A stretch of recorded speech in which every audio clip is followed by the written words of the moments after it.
Stay in your lane. Welcome to the Mind Your Own podcast with Erin Sorensen and Sausha Durkin, where we stick to sports, except when we're not. Hello and welcome to another episode of the Mind Your Own podcast. I'm Erin. I'm Sausha. And welcome to Inauguration Week.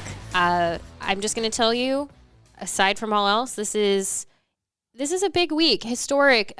Inaugurations are important no matter what. Yeah. So I said this last week on the podcast. I've always been a fan of politics. This last 4 to 5 years have really tested that love. But I always look forward to the ceremony of, it's going to be very non-traditional for a lot of reasons. Obviously, COVID-19, and then obviously because of January 6th and the insurrection that took place on our Capitol building and the government. But regardless, everything is marching forward. All I hope is for the safety and well-being of all involved, and that includes every single guest that's going to be in attendance, every media member, every member of the National Guard that is there, everyone that has taken a vow to serve and protect both international and domestic threats. Thank you for doing what you can to make this.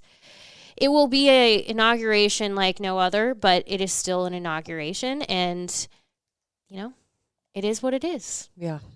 But I do want to say, since last week's episode, one thing that we had talked about with our podcast is sending it to somebody who you might feel wouldn't necessarily agree with everything that we are saying, but would be open to the conversation. Yeah. And just to show you that we don't just ask you to do something without doing the work ourselves.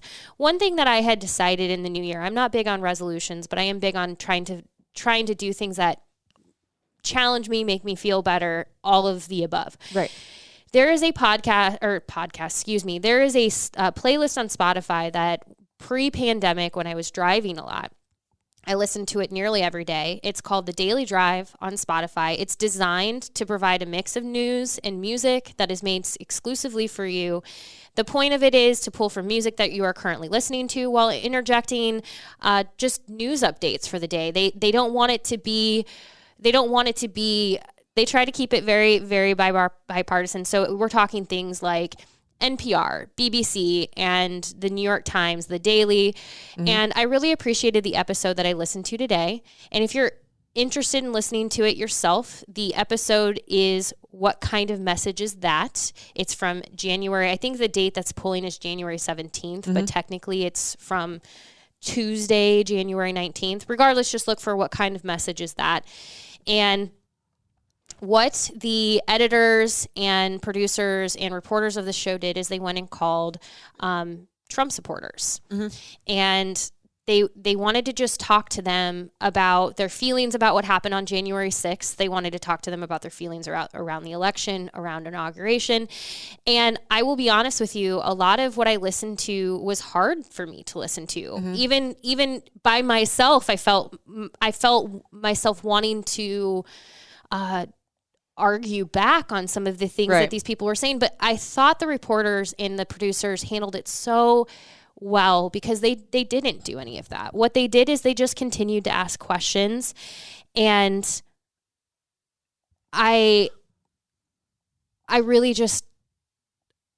glad that I listened to it. And I'm glad that I heard how they responded. And yeah, it was good. It was one of those things where I'm glad it was like 30 minutes. So the daily typically is between 20 minutes and an hour, depending on the day. So Sunday's episodes typically tend to be longer, like the Sunday paper. Right. But I'm glad I spent some time with it because now the next episode will be talking to Biden supporters and getting their feedback of their hopes, their fears in the coming years. But to have that perspective from people that I know for the most part I don't agree with. Like, for instance, there was one individual that they spoke with, and I could hear the frustration in his voice, but I think what was really hard is he actually was there. He went to DC, and he went for what he hoped was a peaceful rally. Okay. He thought that's what he was signing up for. Mm-hmm. You can hear the frustration when he starts to speak about what actually transpired. Yeah.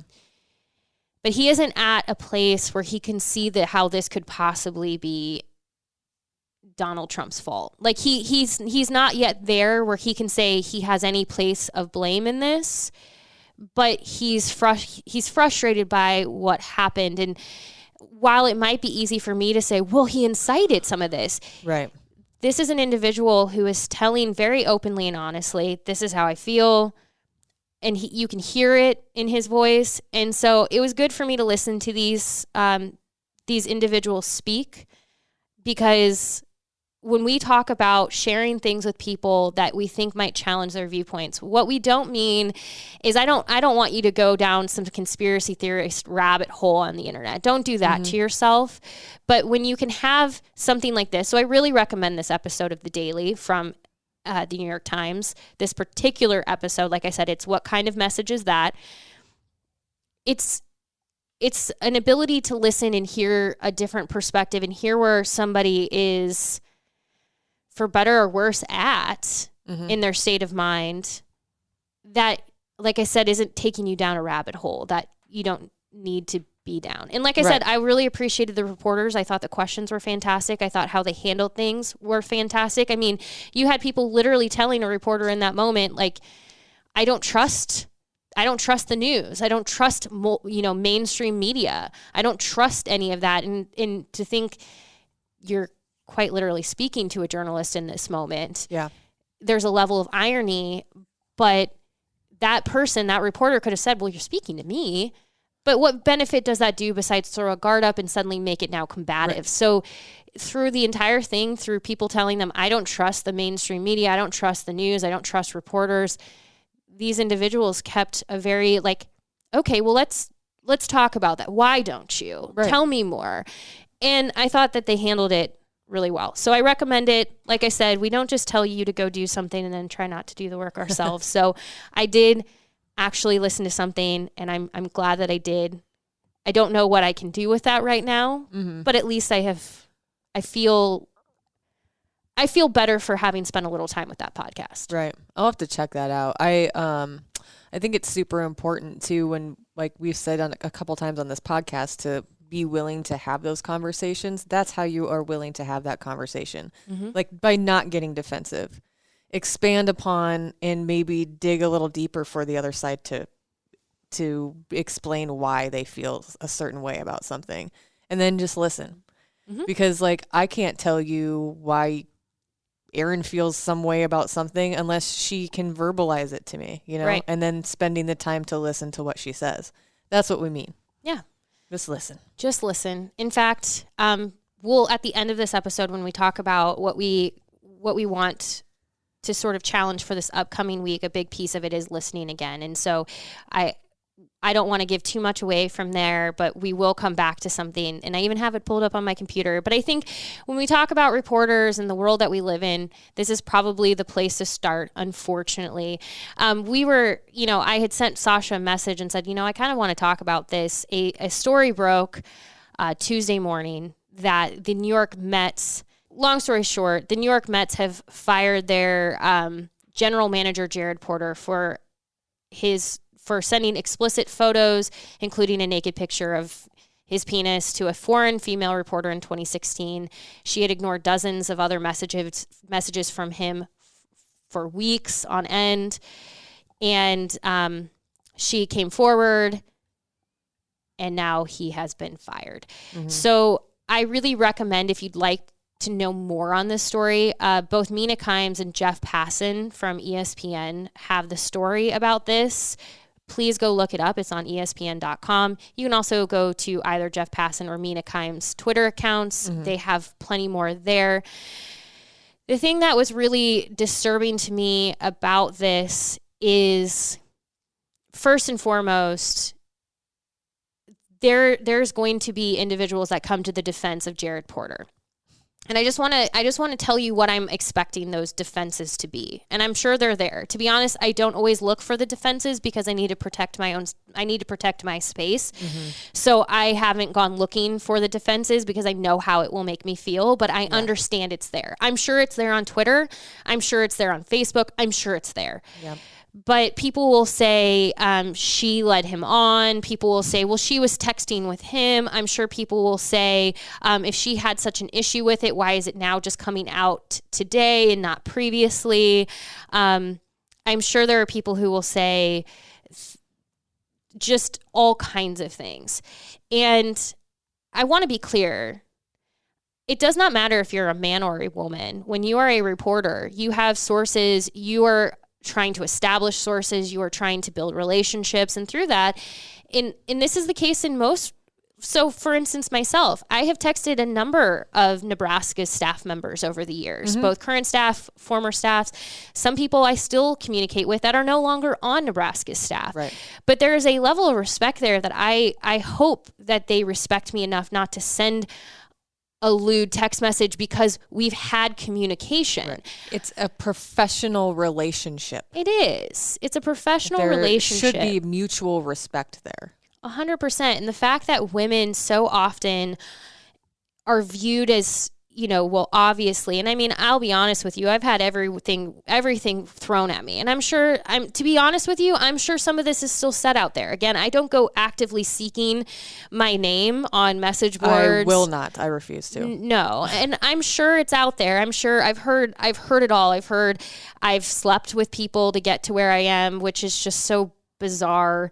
I've heard everything. I've heard that it's just because I'm pretty, but it's funny because some people tell me I'm too ugly. Like, it's just, right. I've heard it all. So I can only imagine what others have heard. So the thing that really broke my heart about this reporter, which she spoke through someone else because, her whole intention was, she said, my number one motivation is that I wanted to prevent this from happening to someone else. She told ESPN this through an interpreter. Obviously, he's in a much greater position of power. I want to prevent this from happening again. The other thing is I never really got the notion that he was truly sorry. I know in the United States, there's a women's empowerment movement, but in my home country, it's still far behind. Women get dragged through the mud if your name is associated with any type of sexual scandal. Women are the ones who get fingers pointed at them. I don't want to go through the victimization process again. I don't want other people to blame me. I appreciated her saying in the United States that there is a women's empowerment movement. In fact, like, I have a sticker on my computer that says support women in sports. That comes from a group that was started by a young woman who wants to really push that message that we need to support women in sports. I have another one that I just added that says be blessed and pay women. That came from a woman that works with Galvanize, another group that is actively working to support women in sports. Yes, we do have these organizations, these groups, these channels in which women are working to support one another. But I'll be honest, we can only do so much ourselves. We need the active work of our allies. We need men to step up and say, this is also not okay. And like I said, if you come across this story and you see somebody who is quick to defend Jared Porter, I ask you, especially men, to say no, do not support this. Do not give him an out here, because it is too often that we do this thing where it's like, well, people can be redeemed, and absolutely they can. But Jared Porter has shown nothing as of now that gives any reason to believe he deserves your forgiveness, deserves that redemption. He has literally said, well, those pictures aren't even of me. They came off of Google. Doesn't matter. That is a terrible excuse. And then when asking when this might run, he asked for more time and then further declined comment because I'm sure he was smart enough to go get a lawyer and that lawyer said to shut up. But he doesn't have anything at this point that leads me to believe he feels remorseful or feels bad or sorry or has any desire to actively change his behavior. So please spare me on he deserves the redemption. He has not shown that at all at this point. My mom used to say stuff like about people when they weren't really sorry. He's sorry because he got caught. 100%. He's sorry because he got called out and he lost his job. That's what he's sorry for. He's not sorry for anybody but himself. That's what he's sorry for. So, like, you can spare us with the whataboutism and the making excuses and the well, that's just how guys are. I'm sorry, but like, excuse me. No, that is not how guys are. Like, No. first of all, that Nor you're should the disrespecting, and this No. is a form of assault. So, like, Yes. get the hell out of here with that. Seriously. Now, I appreciate that the Mets, their owner Stephen Cohen, I believe it's the owner, correct? Yes, Mets owner. I just wanted to be sure. He tweeted this morning that they have terminated him. In his initial press conference, he had spoken about the importance of integrity, and he said, "I meant it. There should be zero tolerance for this type of behavior." And I appreciate that. But the thing is like the work is not done for someone like Stephen Cohen, because the fact that a person like Jared Porter was allowed to operate in this locker room, in this ball club, tells me that there's potential that other individuals like Jared Porter exist. They exist everywhere, to be honest with you. And when you're someone like Stephen Cohen, who's now saying we have zero tolerance for this behavior, you're going to have to back that up again if it happens, or if you see that elsewhere. That's the part where I look forward to seeing their steps forward. But the reality is, if you're somebody who's listening to this and you're horrified by Jared Porter's actions, I just want to throw this in there as well. This tweet circulated yesterday. It's from a young woman reporter in Canada. She was doing a segment outside. She makes it clear she does a lot of these stand-ups by herself. Which is common. It is very common that reporters will take their own equipment, set it up, do their own recordings. This happens very often. Mm-hmm. In fact, it's kind of scary. But she's getting ready to start this segment. She begins speaking, and a car drives by and yells some very lewd comments at her. I will spare you repeating them here. You're welcome to look this tweet up. Laura Oakman, the woman who founded Galvanize, who I mentioned, I am a huge Laura Oakman fan. She quote tweeted Krista Sharp, the reporter, and said, "The only thing worse than having this hurled at you is watching it happen to other women. This absolutely kills me. I know you have a tribe supporting you, Krista, but no, it's even bigger than you think it is, sending every ounce of good energy your way." I feel so horrific for this young woman. Now, I'm glad that Krista shared it, because I think we have to shine a light on these things when they happen, because I'm going to tell you, as a woman who has worked in sports for some time, how ashamed I feel when things like this happen to myself or when they happen to people that I know. My go-to reaction is to pretend it didn't happen. To ignore it. So many of you with good intentions, when we do call these things out, go, don't give them the time of day. Don't quote tweet them. Don't share it. Don't broadcast it. If we don't, then you don't know. You don't know, but you also are asking us then to live with this by ourselves. And we get to process this alone.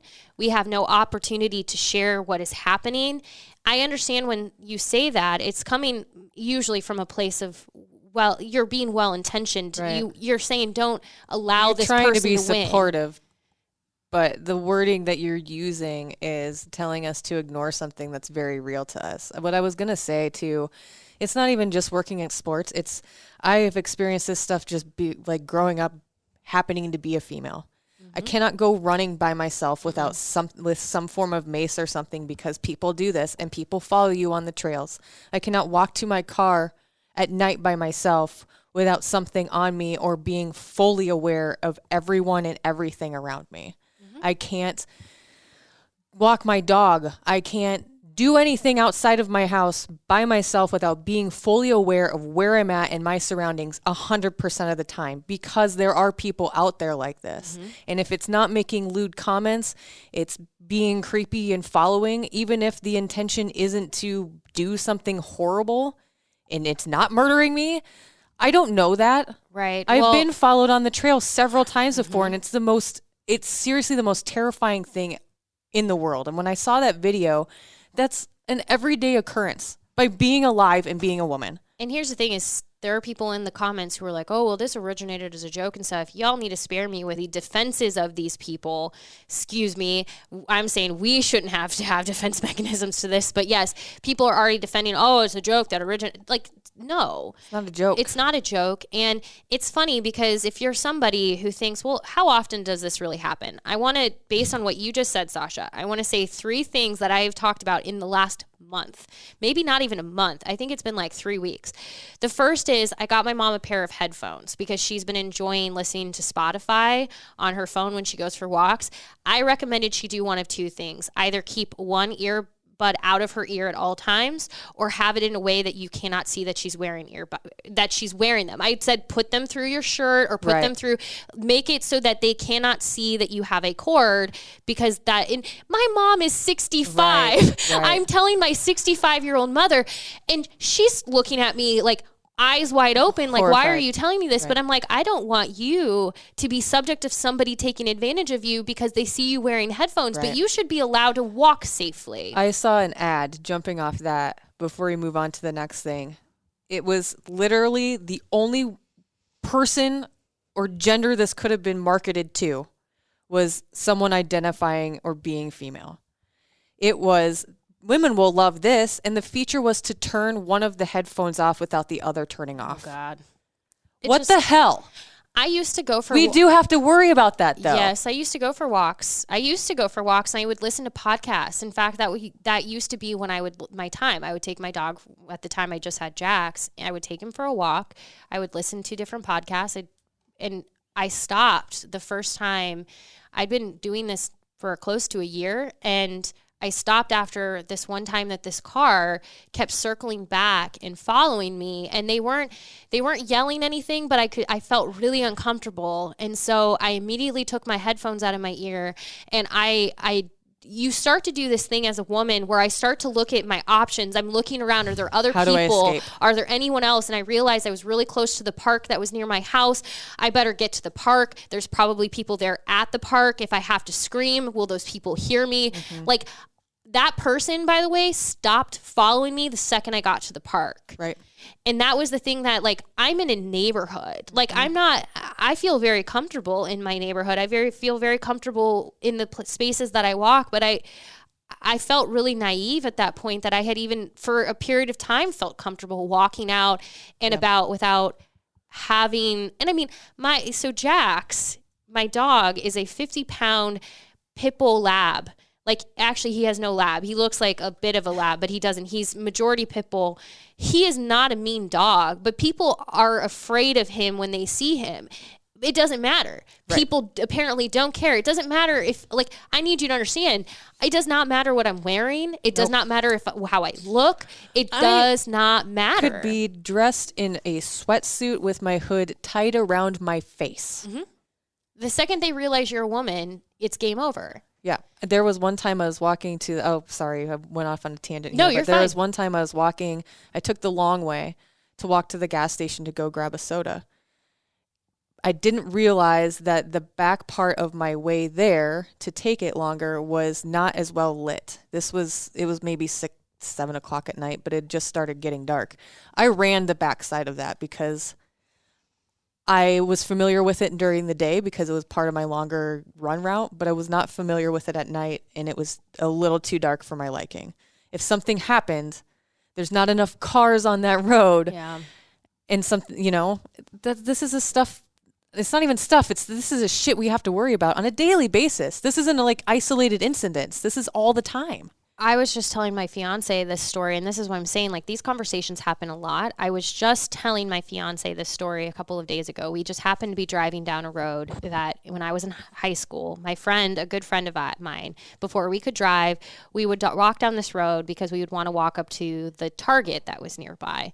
And we would do this every so often in the summer, just leave her house and go down this road. And we always knew when we did, we were going to get catcalled. I mean, we're a couple of 14-year-old high school girls, and we're getting catcalled by grown-ass men on a road. And it's like, it was so, like, I always felt okay because I was with her, but I felt like that is ingrained in my brain. In fact, I also remember when I was in middle school, originally my mom wanted me to walk home from school. I was old enough. I lived less than a mile from school. It was probably good exercise. Walk yourself home. I will never forget the day I was walking home down this one road to get to my house, and a car of, I assume, high school boys drove by and yelled some really obscene things at me. I never walked home. I'm not even going to say I never walked home by myself again after that. I just never walked home after that. Right. I made a decision because I was so, and this is what I'm saying about when people make these points of, well, don't give them the time of day. Don't show them that they've won. Sometimes when you ignore them, they get mad. Well, that By the way. was, I remember my mindset was I was ashamed. I felt so ashamed and I so did something embarrassed. And I felt like, what did I do that caused them to do this? To the point where I made the decision that I would rather just wait at school until my mom got off work to pick me up, or I would find rides home from friends. Like I would rather just be inconvenienced and figure something else out than to make that walk and have that potentially happen again. Yep. So here is somebody, I'm going to tell you, I was probably 12. Yep. And I had somebody take my safety away from me in that moment. I had somebody take away something that, like, probably for a couple of months up into that point, I had no issues with. But the second they did that, it was game over. I'll go find a school activity to get involved in after school. Like, I don't care. Like, I don't want to do this because so the last thing that, again, these are things that happened, these conversations or these events are things that happened in the last month. A woman I went to high school with, she had her car stolen from her in the middle of the day. It was the middle of the day, and she was walking to her car, and somebody noticed that she was by herself and basically decided to attack her to get her car. Now, she's a badass. I'm not telling you that every person should do this. She fought like hell against them, and I remember watching this video and feeling nervous for her. She's okay. Like, she had, she's sore, everything. She's okay, but she fought back. I'm sitting there like sick to my stomach because I'm like, what if this person had a gun? Like, what if they decided, like, I'm going to throw you in the car and kidnap you? Like, I'm feeling all kinds of way about this. But the reality was, this person saw her as a woman by herself getting into her car, but in broad daylight, in a strip mall. Yeah. And they said, this still seems like a good thing to do. And thankfully, she is alive. She has very minimal injuries, and she can now tell this story. But it's like, this is the stuff where I don't often think men fully understand what like, and again, to the men who are listening to this, that's not saying that men don't have their own things that you have your, like, it's the same whataboutism as when somebody says Black Lives Matter and somebody says, well, what about all lives? Like, it's the same thing when women say, hey, this thing is consistently happening. It would be great if it could stop. And people are like, well, what about the things that happen to men? No one is disregarding any of the terrible things that happen to other people in their lives. But this is a consistent problem. And this is a consistent issue that woman after woman after woman after woman is saying. And it just feels like, well, and it doesn't feel like change is always happening. Anyone in the comments section of any one of these videos or any one of these articles, there's always like, oh, she was asking for it. She shouldn't have responded. She shouldn't have done this. She shouldn't have worn this. She shouldn't have been. Don't wear that tank top. Then when you ask why did it take so long for her to come forward? This is why. Because instead of trying to understand how she may have felt, you put the blame back on her for she didn't do anything. This is why women don't come forward. And this is why women leave. So she's left the industry, to be clear. She doesn't work in sports anymore. At least I believe she is no longer in the industry at all. The thing that makes me sad is there are a lot of women who leave sports. I have friends who have left sports for a variety of reasons because it just is always really convenient. There's just either job opportunities that aren't there for women that seem to always be available for men. And I want to be clear in this. What I'm talking about as a white woman in my experience is even harder for Black women and women of color in this space. I cannot express that enough, that it's even harder. Yeah. But I have seen phenomenal reporters. I've seen phenomenal journalists. I've seen phenomenal social media, just brilliant minded women leave this industry because they're like, I just can't, this is not how, I don't want to live my life this way. Yep. And I don't blame them. The thing that sucks though is I have literally had that presented to me as an option. Well, if you don't like it, just leave. Why do I have to leave? Well, yeah. Why the fuck do I have to leave? Why do I have to go somewhere because somebody else just can't be a better human being? Yep. I mean, I'm speaking very much obviously about myself, but in my career, I've had people, and I know you and Sadie talked about it on Meathead Test Kitchen, which I recommend listening to that episode of, like I had shared with both of you some things that people had said to me. Yeah. I have had people tell me that my thighs are too big. Like I literally had this person, and I'm saying literally a lot, but I think I'm just saying it because I want you to understand this actually happened. I had a person on Twitter, and I don't even remember what they were coming at me for.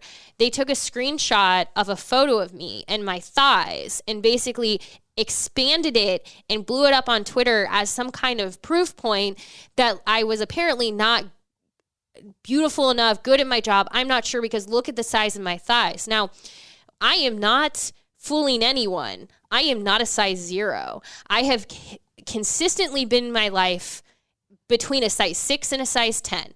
Women out there, if you are ever confused when you look at my Instagram and think that like, no, I mean, I'm a healthy 6 to 10. I'm very what they call like mid-size, I guess. Like I'm not size 0. I'm never going to be. I need you to understand, to be that size, I would literally just not exist. I would not be eating. But here's the thing that pissed me off when that person did that. This person didn't know a damn thing about me, and I didn't care. But the reason I blew them up on Twitter at that point, and when people are like, oh, don't give them the time of day. No, because here's what happens. Some random young woman is going to come and find that tweet, and they're going to look at my thighs, and they're going to say, well, if her thighs are bad, my thighs are bad. You know what the issue is? Not try. I have had eating disorder. I have had a disordered eating in my, like, I basically would set rules for myself that didn't allow me to eat. And you might think, well, is that anorexia? No, because disordered eating is far more than just the ones that we know of. Yep. There was a point in my life where I was the thinnest I had ever been, because I was actively doing that to myself. And you know what was happening? I had more migraines than I've ever had in my life. I was sleeping all the time because I didn't have enough energy to do anything. My energy was spent at the gym, where I would desperately work out to get more calories burned because I punished myself for my food intake. I may have been at that moment in my life whatever random Joe Schmo on the internet thought my thighs should look like. But you know what? You weren't healthy. I wasn't healthy. I wasn't happy. And my life was deteriorating around me. I wasn't a good person. I was an asshole to everyone. I was a bitch because I was not me. Yeah. So no. If somebody is going to go out of their way to screenshot my thighs and put them on Twitter as some kind of like example that I am not of some beauty standard in this industry for them, excuse me, you can go f*** yourself, because I am not going to allow another woman in this industry, or any young woman for that matter, she doesn't even have to be in sports, I'm not going to allow somebody who follows me to see that response and think that that's okay, because that's the reality. When we sweep this stuff under the rug and go, it's somehow my fault, I'm not going to see that. Other people see it. And I've had people tell me like my face is messed up, which, y'all, at this point, 5 years in, this February will have been 5 years. I was in a severe car accident. Yes, I have scars on my face. I am not fooling anyone by that. No amount of makeup covers scars. I had 2nd and 3rd degree burns on my face and my scalp. What do you want? I can't fix that. I cannot fix the thing that happened to me. I cannot fix the drunk driver that was going 80, 90 miles an hour in a residential who hit me and caused the car to explode. If you want to come after me and tell me that my face is messed up and that you hope somebody can fix it someday, I would like for you to tell me what I could have done differently in this thing. I would love to have, for the record, jackasses who do that, because it has happened more times than I care to admit. I would love to have the face I had prior to the accident. Like, I took everything for granted prior. Like, I remember like thinking my skin was so perfect and like being so happy with things. Yeah, I would love to go back to those feelings. I have had to spend 5 years being okay every single day with the scars that now are on my face. I'm really fine with them. I mean that. There are some days I wake up and I'm like, oh, I wish I didn't have to worry about this. But I have slowly over time become more and more comfortable, because scars make us who we are. Mm-hmm. Everyone has scars. No one is perfect. You may feel someone is perfect, but they have their own flaws. I mean, I remember when Carrie Underwood, of all people, I am all over the place, but I just want to use her as a quick example. I remember when Carrie Underwood slipped on ice outside of her home, fell and cracked the front of her face open. It was right on, and you can still see the scar right under her nose. People tried to make a case that she got her lips done. No, y'all. She had to have her whole upper lip and top part of her mouth reconstructed. Now, she has the best plastic surgeons in the world, but like, she has talked about how that has really affected and changed her, because people comment on it on the change all the time. So she tried to come forward and say, hey, the next time you see me, I'm going to look a little bit different. And people blasted her on the internet for, oh, she's lying. She got her lips done and she did this. And it's like, she fell on ice. And does she need to show you the photos for you to believe it? Apparently, like, to some people, yes. I know that we like. I'm so fired up.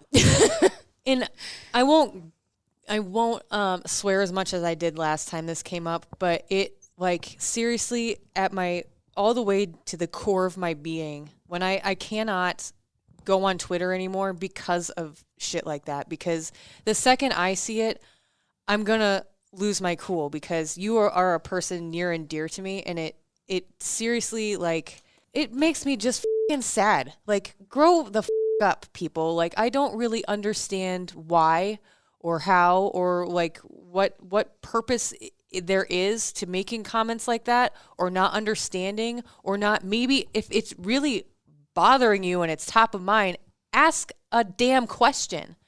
Ask, hey, could you explain to me what happens? Like, the accident, if you are not aware, like, stop. Like, Erin's one of the best I'm not like blowing you up, dude, but like, for real. As somebody like, I am like, gonna hype you up right now, as because somebody you're who doesn't handle compliments well, I at am your like job shaking.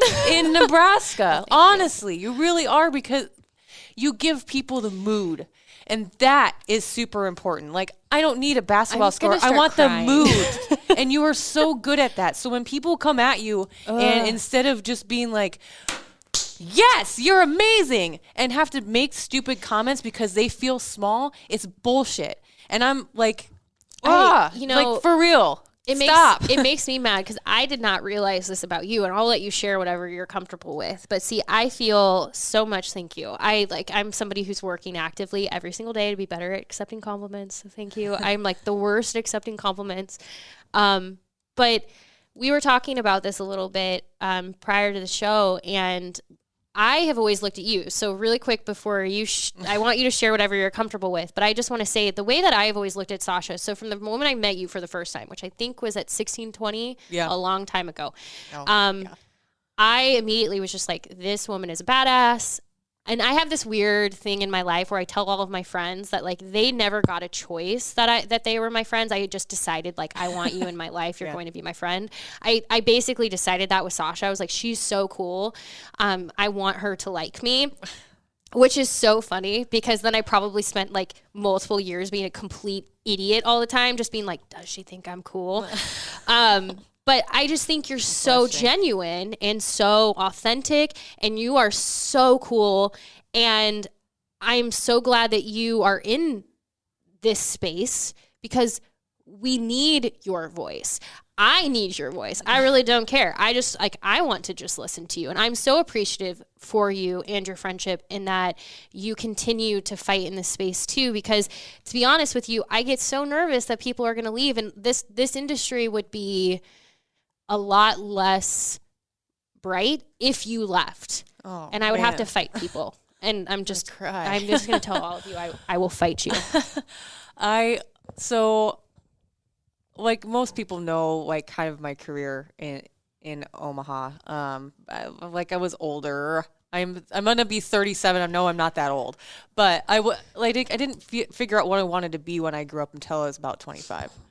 But I just had a sniffle.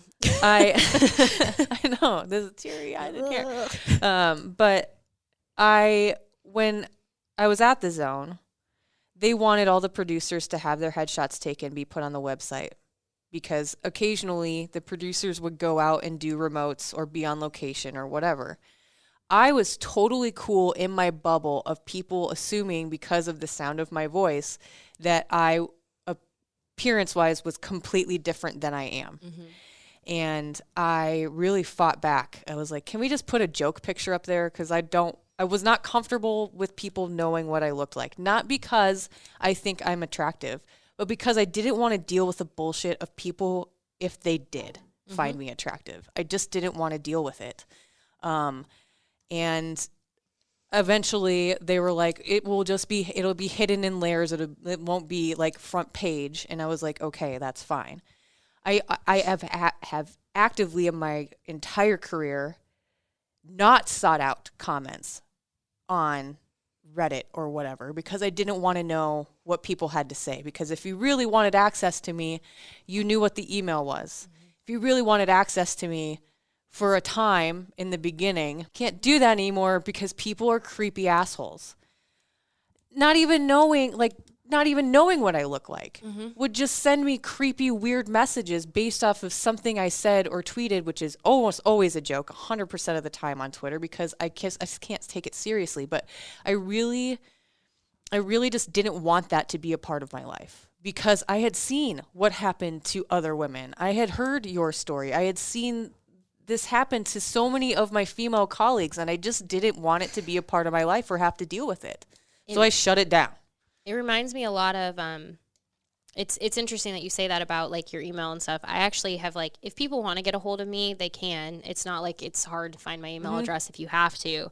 But I don't actively go and promote my email address and things. And it actually sometimes bums me out, because I'm sure there are people who probably wish there was an easier way to get in touch with me. It's just sincerely genuine people who do. And it bums me out that like, I kind of have to make them jump through hoops to get there. But I figure if you are willing to go through the hoops to get my email and message me. You actually want to talk to me. Yeah. I just, what you just said reminds me a lot of, in fact, for those of you who are listening, whether you are a fan of her music or not, I encourage you to look up her story as Billie Eilish.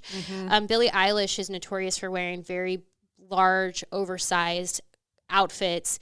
Her reasoning is always because she doesn't want people to have the ability and the authority over her body. The reason that this is so great of her to speak so openly about this for being who she is.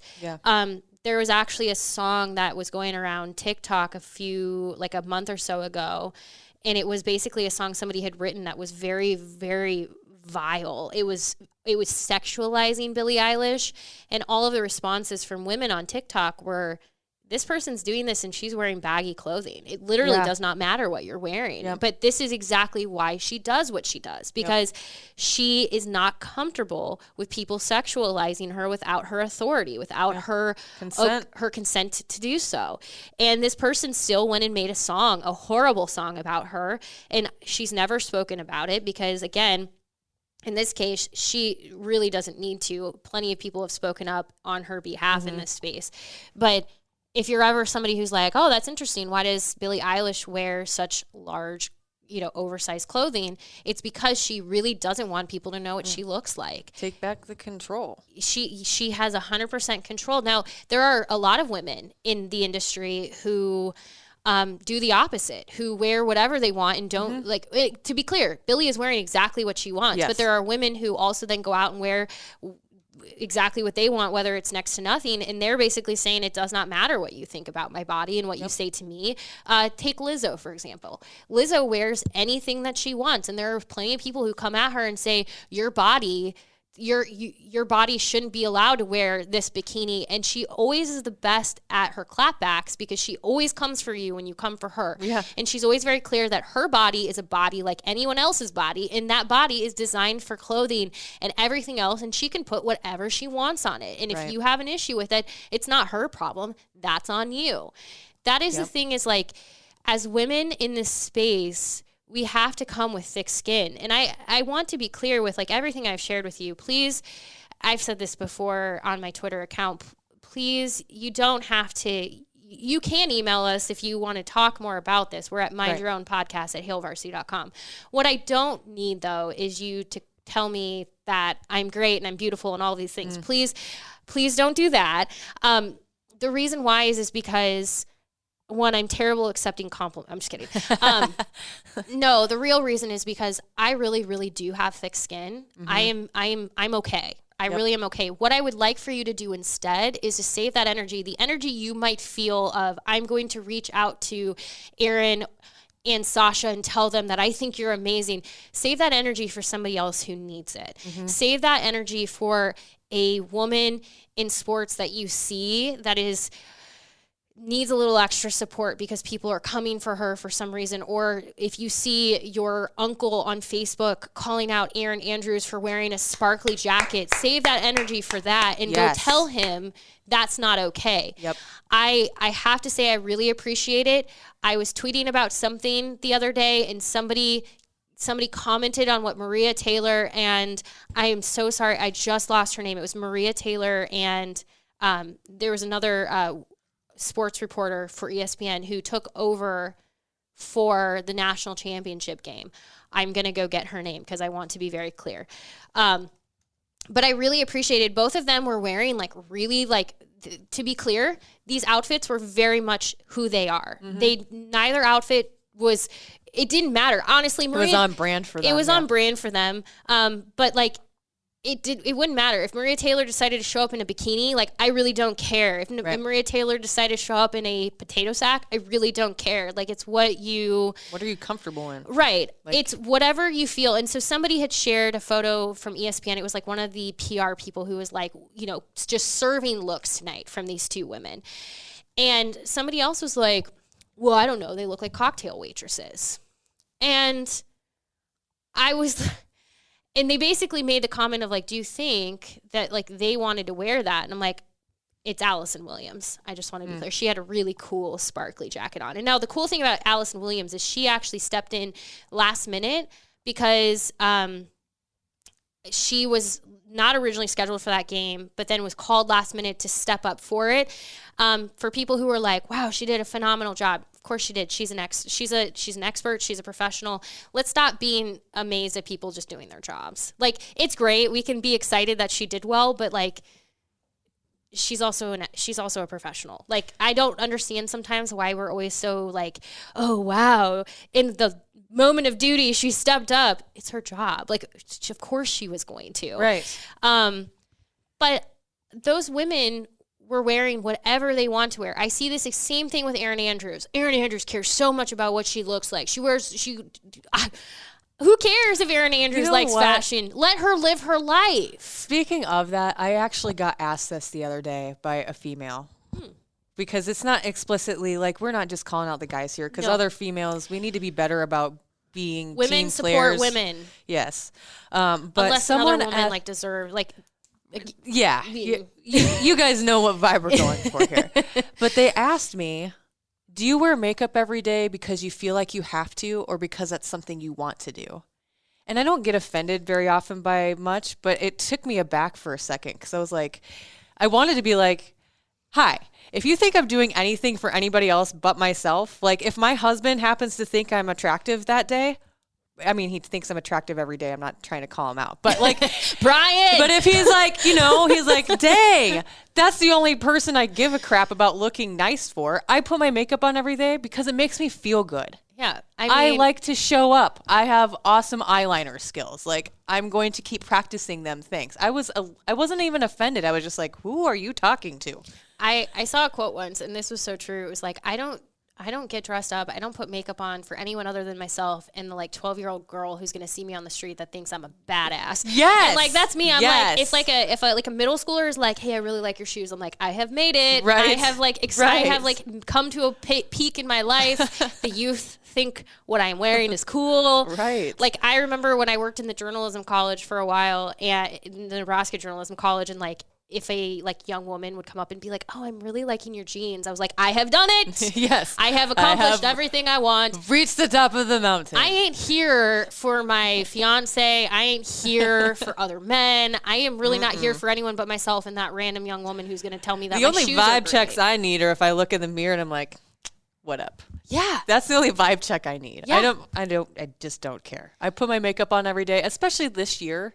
Like 2020, I was like, it was rough. Okay. We've covered this. I miss my closet. But I want to wear my clothes. legit was like, the first thing I decided I was doing for sure was putting my makeup on every day, because it was the one thing I could do for myself. And I really like putting on, I'm going to be girly for a second. I really love putting on mascara and my eye makeup. Like it just makes me feel you good. do a really good wing, by the way. Thank you. I've only been doing it since I was 13, the exact same way. I have some practice. It's so funny though, because it's funny that somebody asked you that, because one time in this industry, so I've had two things that have happened to me. So I remember I was at Wisconsin and I was in the elevator on the way up to the media floor, and a person asked me if I was on TV, and I said, no, I'm just here. I'm a reporter. And she's like, oh, well, you're just wearing so much makeup.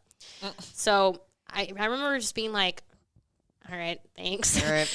All right. And I think I pretty much was like, she was an older woman. So I think she was like, I'm would equate her to like a grandma. Yeah. Like that's how I'm trying to be very like intentional in how I say this, because there's nothing wrong with being an older woman. Right. I'm saying, think of like your grandma. Yeah. That is. I am specifically thinking of my grandma right now, Like, because that is something she would say. A lot of times at college football stadiums, oddly enough, the people who run the elevators typically are elderly.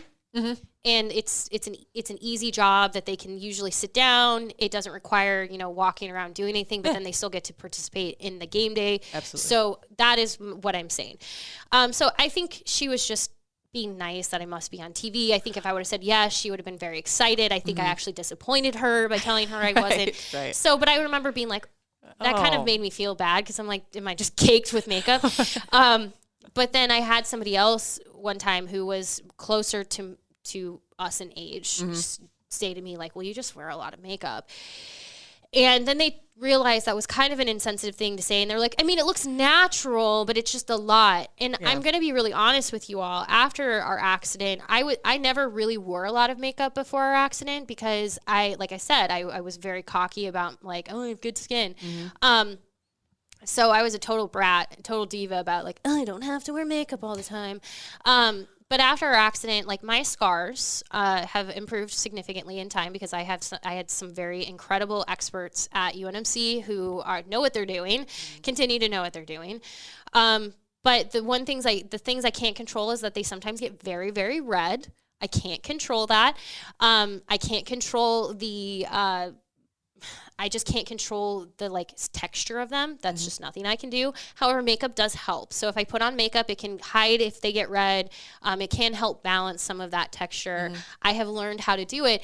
But I'll be honest with you, when I was first kind of figuring out what was right for me, I probably did put on a lot of makeup. Like I've learned how to balance that, but it took time. The fact that people felt very comfortable, especially in sports. Like it happened typically around events that I was covering in the sports world. The fact that I managed to be called out for this makeup so often really like hurt, because it's like, I'm just trying to figure out how to be me again. Yeah. And I have a lot of people in this world who basically are saying like, well, you look funny. And even if they didn't mean it like that, that's how it came. And so I often would just say, it would be great if you could just not comment on my looks. Yeah. And that's how I've always felt with sports, is you don't have to think I'm right about everything. You can call me out when I'm wrong. I've certainly been wrong. Right. But I would rather be called out for a bad opinion surrounding something I've covered than the way I looked doing it. Yep. The way I look does not matter. The way I look has no bearing on my job. Right. And it doesn't have anything to do with knowledge or talent. It has zero to do with either of those things. No, it really doesn't. And, that's how I feel. And I feel this way, by the way, about anybody who does this.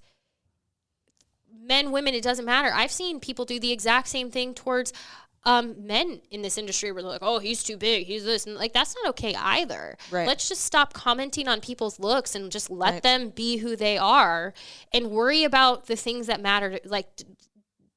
The way someone looks does not affect your everyday life. Right. So just let it go. No bearing on your life whatsoever. To end on a funny note, because that, seriously, just stop commenting on people's looks. Stop commenting, and also stop defending people who don't deserve it. So again, when you see people, to go back to the beginning really quick, who want to defend Jared Porter, just don't. Yeah. Don't. I have said his name even too many times. He doesn't even deserve that. But I'm just saying, believe women, listen to women of color, listen to Black women, and stop commenting on their looks. Yes. Yes. That's all I ask. Period. Period. To go back to when I was thinking specifically about my grandma. So, I don't know. I'm a child of the 90s. I overplucked my eyebrows. All right? Full disclosure. All of us did. I draw my eyebrows on every day. It's one of my favorite things. My grandma, before I had really honed in my skills, was like, Sausha, what's wrong with your eyebrows? Oh, no. They look drawn on. And Grandma. I figured it out after that, but it was like I was super self-conscious about it for a while. Oh, but yeah. But it was just like an innocent, she was just trying to have my back. But I will always remember that when someone says something about someone's makeup. I'm like, oh, my grandma called me out once in front of my husband. It was Grandmas. really embarrassing. I will say if it makes you feel better, when I was figuring out how to draw some, so again, full transparency, if you're somebody and you're like, hey, I'm learning something about Erin I never knew, I actually only have half of my right eyebrow. It was partially burned and some of it has grown back and not all of it has. So I had to learn how to draw my eyebrows on, and I'm going to say I was very aggressive for a while. It actually took a couple of women being like, do you need help? Do you need me showing you? And I was like, gosh, yes, please help me. So to the people out there who are actually trying to help, or to Grandma. Yeah. Thank you. Thanks, Grandma. My eyebrows are always on point now. They are really I appreciate it. You do have really good eyebrows.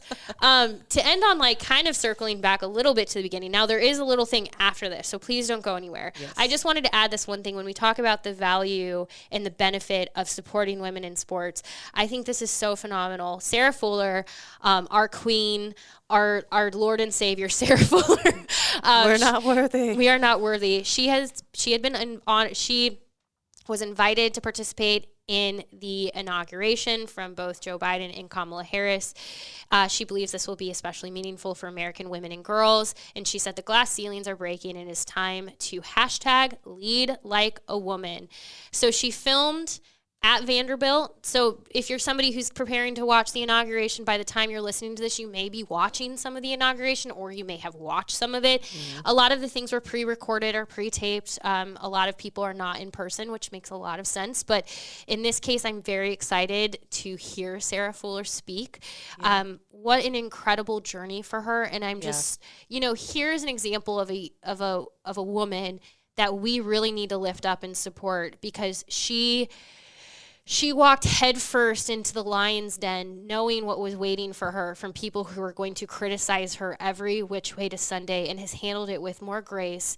And I am just in awe of her, because if I could have had half of her gall at that age, I just can't even imagine where I would be today. Right. So I'm excited what the future looks like for her. And she wore one hell of a power suit. Yes, she did. And she also wore heels on a football field. And I'm going to tell you, as somebody who has worn heels on a football field, Good for you, Sarah Fuller.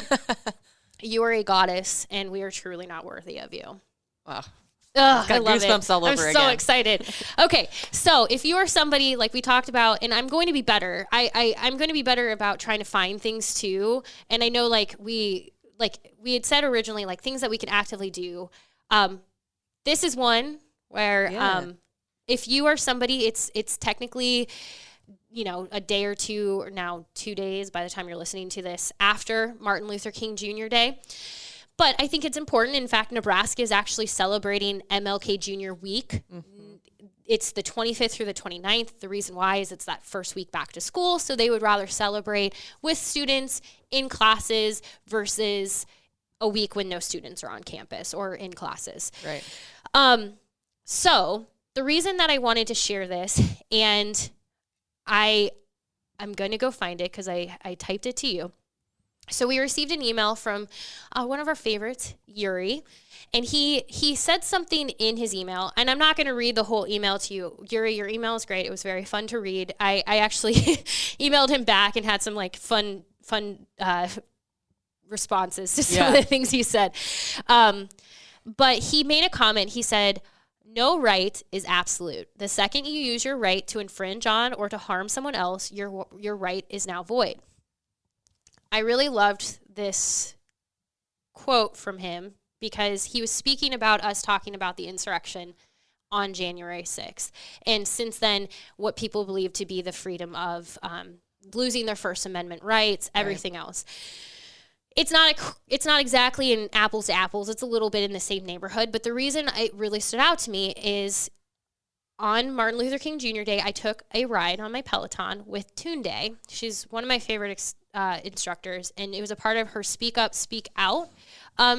They started it this summer around the death of George Floyd. It's Speak Up, Speak Out. It's very, very honest. Honestly, if you're somebody who has a Peloton, I really recommend taking these rides with Tunde. There's also yoga classes with another instructor who's phenomenal. So she dedicated this ride to how we can better honor Martin Luther King Jr. And she kept repeating this quote, which is what reminded me a little bit when I was kind of reading Yuri's email.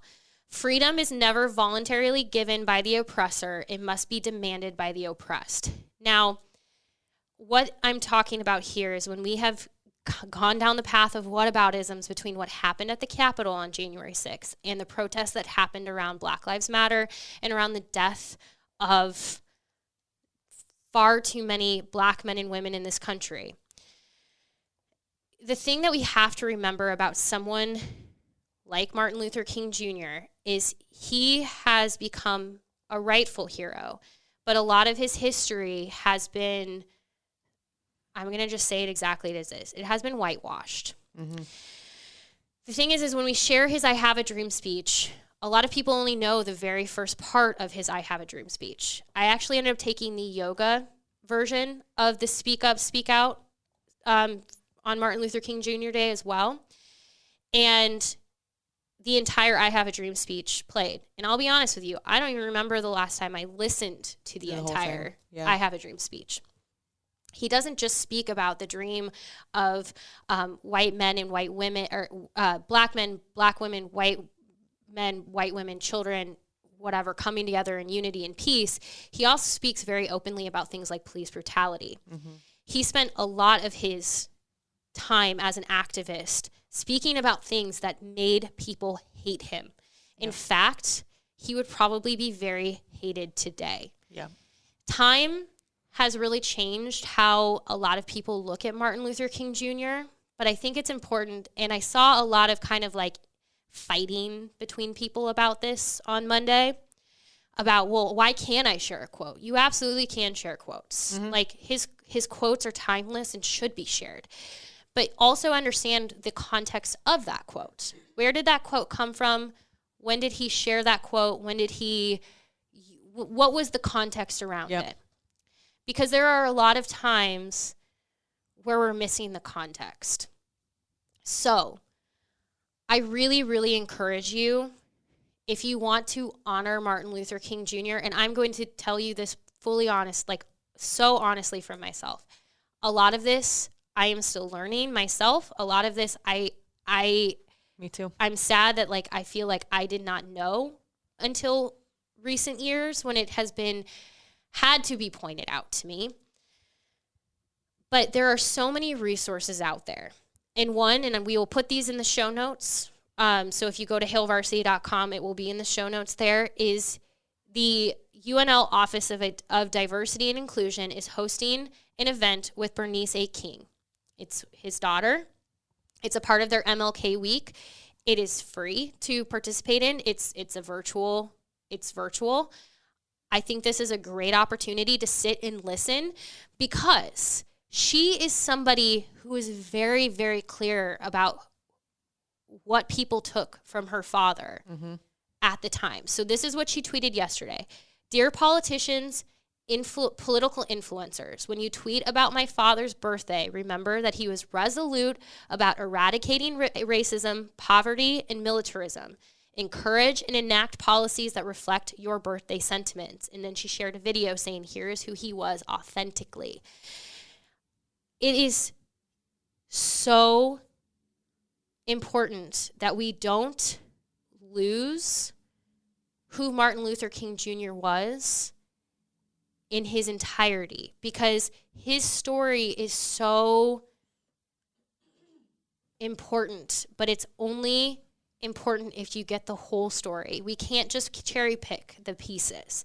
I too, like in accompaniment with participating in that, like I plan to do that. I'm actually really excited about it. I'm so excited. But I encourage people to go and read Letter from a Birmingham Jail in its entirety.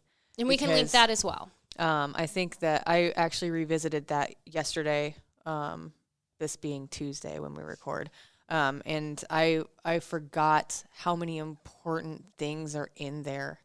I just think that I agree with you. It is super important to commemorate his memory by reflecting on the things that he was fighting for. Yes, and not cherry picking those quotes. And Bernice, she tweeted about this yesterday as well, in Letter from Birmingham Jail. He was speaking to 8 white clergy who took issue with the nonviolent campaign he was leading in Birmingham. Now I'm reading this directly from her. She said, he wrote of white moderates who were more devoted to order than to justice. We will link these because it's important as well. But I think when we talk about, we don't need to sit and argue about, well, why can't I share quotes? Why can't I do this? You don't know where my heart is. You're right, I don't. And I'm not going to tell you that I know where your heart is. If you're actively working every single day to understand and to be better and to learn, good.